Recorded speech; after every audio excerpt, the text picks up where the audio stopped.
Esta es la solución del ejercicio número 6 de los problemas de la práctica.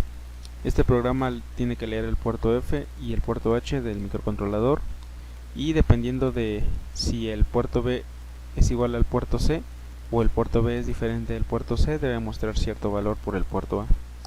En el caso de que el puerto B y el puerto C sean igual, va a mostrar una FD, y si el puerto B y el puerto C son diferentes, va a mostrar un 24. Está escrito para un Atmega 2560 y comenzamos con la declaración de las variables. Nuestro registro 16 va a ser nuestro acumulador, el TPP. El registro 17 va a ser nuestro buffer, que es un registro auxiliar. Y vamos a declarar dos constantes.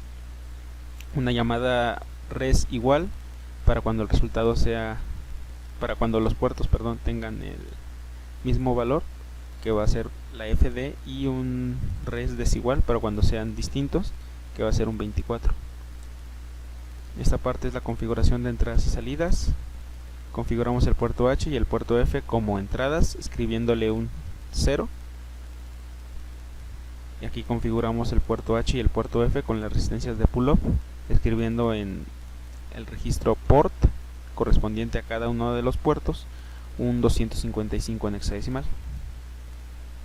También ese mismo 255 lo escribimos en el DDR del puerto A para configurar todo nuestro puerto A como salidas. Y por último escribimos un 0 en el registro port A para limpiar la salida, es decir, el puerto A al momento del arranque del programa. Tenemos aquí el programa principal. Prácticamente pues es muy sencillo. Lo primero es leer los puertos, leer los valores que hay en los puertos. Aquí leemos el puerto F, el registro de entradas del puerto F, y lo guardamos en el acumulador. Luego leemos el registro de entradas del puerto H y lo guardamos en nuestro registro auxiliar llamado buffer, y procedemos a realizar la comparación con CP. Realizamos la comparación, que pues en esencia no es más que una resta entre los registros. Comparamos el acumulador con el buffer, y aquí lo que hacemos es precargar en el acumulador la constante de resultado igual, que como lo declaramos acá arriba es FD. Precargamos en nuestro acumulador la constante en caso de que el resultado sea igual, y luego procedemos a realizar una pregunta. Esta instrucción salta en el caso de que los resultados sean iguales. ¿El resultado de qué? De esta comparación de acá arriba.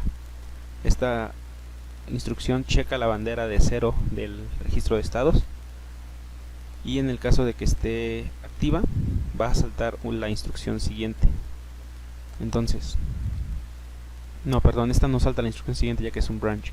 El branch salta a una dirección de memoria que en este caso está asignada por la etiqueta de valor igual, que la encontramos acá. Entonces, si el resultado de esta comparación es que los valores son los mismos, va directamente a valor igual, cuya instrucción siguiente es que muestre por el puerto A lo que hay en el acumulador. Recordemos que para este momento nosotros precargamos en el acumulador la constante que se debe mostrar en caso de que los resultados sean iguales. Ahora, en el caso, volvemos aquí a la instrucción de branch. En el caso en el que los valores sean distintos, la bandera de 0 no va a estar activa, y esto va a seguir con la ejecución. La instrucción siguiente a esto es cargar en el acumulador la constante para el caso en el que los valores son desiguales, y a continuación muestra por el puerto A lo que hay en el acumulador. Esta etiqueta de aquí se puede omitir, pero al menos a mí me sirve como guía para poder visualizar perfectamente los dos casos, valor igual y desigual, pero pues no aporta nada a la ejecución del código.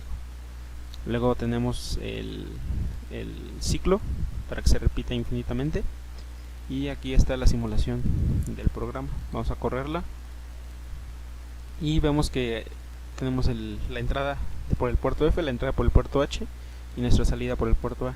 Tenemos 0 y 0, los valores son iguales, y según nuestras condiciones para valores iguales debe demostrar una FD, que si vemos aquí tenemos 1, 2, 3, 4 bits, todos en 1, que son una F, y luego aquí tenemos 1, 2, 4 y luego 8, 8 más 4 más 1, y esto es una D. Ahora, en el caso en el que sean iguales, vamos a mover por ejemplo un bit del puerto F, cambia automáticamente y nos muestra 1, 2, 4, un 4 aquí, 1, 2, 4, no, este es un 2, perdón, 2 y un 4, un 24 acá. Y en el caso en el que sean diferentes, nos debe demostrar un 24. Vamos a mover ahora un valor de acá, 24, y movemos uno de aquí, 24. Ahora vamos a volver a ponerlos iguales, y aquí está la FD.